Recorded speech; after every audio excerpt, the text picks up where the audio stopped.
Regular followers of mine will know that I'm a soft touch when it comes to visiting parks and gardens. Some of the designs that people come up with are truly wonderful. Combine this with what nature can do, and the effects can be remarkable. So it will come as little surprise that a recent visit to Hong Kong saw me wending my way on yet another visit to Central to soak up my regular infusion of nature at its best. Hong Kong has more than its fair share of parks and open spaces, which often surprises first-time visitors. But one of the best is Hong Kong Park, which was, until 1979, the British Victoria Barracks. Covering 80,000 square metres, about 8 hectares, it was built at a cost of $398 million and opened in May 1991 by Sir David Wilson, the Governor of Hong Kong at the time. It's only a 5-minute hike away from the Central MTR station and just below the Peak Tram terminus. Throughout the park, water is a dominant feature, and you'll find no shortage of waterfalls, streams, ponds and cliffs made of artificial rocks. What it lacks, however, is a single lawn. But don't let that put you off. When they built the park, they didn't simply flatten all the old garrison buildings built between 1842 and 1910, thank goodness. Today, the buildings still include the former residence of the Commander-in-Chief of the British Armed Forces, known as Flagstaff House, Rawlinson House, which is a marriage registry, Wavell House, an education centre, and Castles, formerly the barracks for married British officers, but which today accommodates the Hong Kong Visual Arts Centre. Flagstaff House itself was built in 1846, but since 1984 has housed the Museum of Teaware. It's certainly the grandest of the buildings, and even if you don't find a museum devoted to tea that interesting, it's probably still worth a visit, especially as there's no entrance fee. A photograph from 1897 shows that the building, with its wide verandas and numerous columns, has changed very little over the past century. To be perfectly honest, the tea museum isn't that exciting, not a patch on similar museums in mainland China. It has a so-so collection of porcelain and tea-related antiques. It explains the tea manufacturing processes, and also regularly hosts tea tasting sessions in the K.S. Low Gallery. It also puts on various special exhibitions, such as teapot designs, which are some fun elements, such as a pot with a bird sticking its head out with what looks like a crab apple in its beak. Or how about another one representing rubber ducks in a bath, or on the lid of the teapot, with a tap forming the spout. Another exhibition featured a wood carving representing good health through fortune and longevity. In the centre was the Chinese character for tea, which represents good health by drinking tea regularly. Bats can be found at the corners, since the word for bat in Chinese sounds like a word for fortune. Remember, the Chinese are into homophones big time. While you can also see deer, which sound like the word for wealth, in the left and right lower bottom corners. At the top and bottom are cranes, the symbol for longevity. I mentioned the theme of water throughout the park, and at its centre is an artificial lake and a waterfall, which were built on the site of a tennis court of the former garrison. Actually, it's not just one waterfall, but a number of waterfalls and rock pools, which are home to a colony of turtles that spend their days lounging around on the rocks. The park is also home to a colony of Tai Chi followers, whom you will see if you can get up early enough and make it to the park just after dawn. Not something I'm good at. A bit further on, there's what's known as Olympic Square, which, the blurb claims, is reminiscent of an ancient Greek amphitheatre. Well, I guess it does seat 880 people and is used for concerts, plays, promotional events, sports, and various other entertainments. Much as the grounds themselves are lovely to walk around, for me, the icing on the cake is the presence of two major facilities, namely the conservatory and the aviary. The 1,400 square metre conservatory is apparently one of the largest in Southeast Asia and is well worth a wander through. It's divided into 3 sections: the display plant house, the dry plant house, and the humid plant house.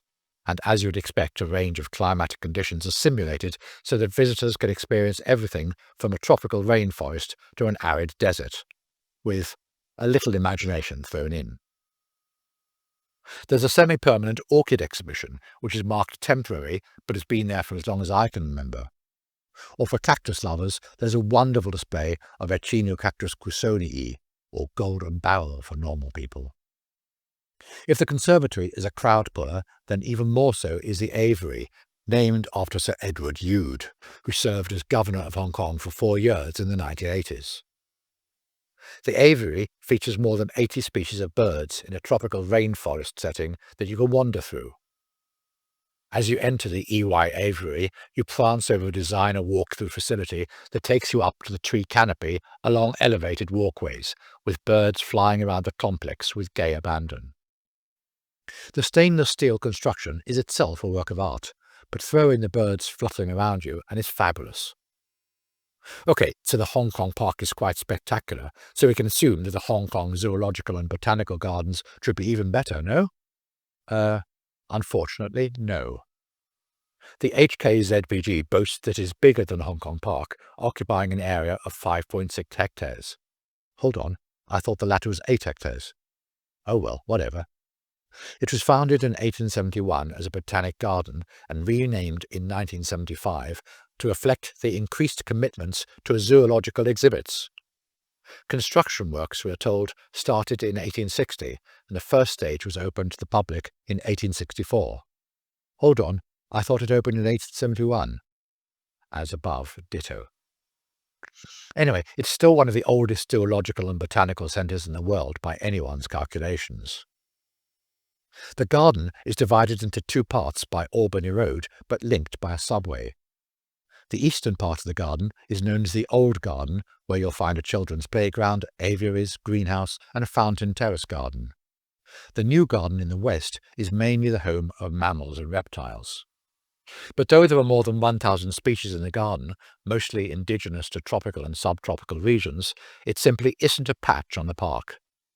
Yes, you can feast your eyes on members of the major plant groups such as conifer, fig, palm, gum trees, magnolia, camellia, azalea, philodendron, and other native flora, but we are also told that the dawn redwood, the local ailanthus, Crapnell's camellia, Granthum's camellia, and yellow camellia provide rarity.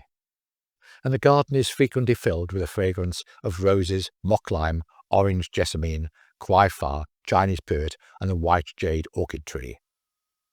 But after the park, it ranks a definite second place in my book, which I suppose serves me right for going to the park first. You'd think I'd have learned my lesson by now. Even the bronze statue of King George VI, erected in commemoration of the 100th anniversary of British colonial rule over Hong Kong, is scarcely given a second look. But almost all the collections look tired and badly in need of a good dollop of renovation. The information provided about the poor animals is minimal. The aviaries are difficult to look into due to the type of wire mesh used, and looking at the plants one gets a feeling of déjà vu after wandering through the park. Most of the animals are half asleep, and they have little space in which to run around.